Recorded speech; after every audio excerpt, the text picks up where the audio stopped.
You want to know why God allowed people to do it, the parents' generations to go through that? Because the Holy Spirit was angry with His people.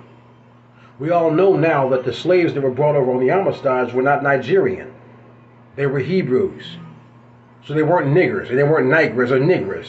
They were Hebrews. Those were the ones that were being sold because Israel was supposed to be way off at the end of Africa, going over into Arabia, going over into Asia, and they didn't want to stay in their own land. You wanted to go out there, getting in there. Everybody else, what you doing? Instead of sitting your nosy behinds at home in your land, being content with your wages, and being taught by the word of the Spirit, do no harm to any man. Fear the word with all you are, obey God with all your might, and then you learn to love your neighbor, which means your mother and your father also, as you love yourself. You do not put your parents on a pedestal. I'm telling you, for you Christian folks, this part, because I learned to appreciate Tupac just a little bit. But the argument was he would respect his mama, but he would curse the Lord. Thug Life Volume 1.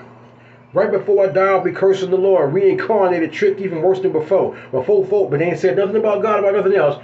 But you watch your mouth from mama, you couldn't cuss, man, to pour out a little liquor. That type of mess got to go down. That type of mess got to roll out. And I'm talking to you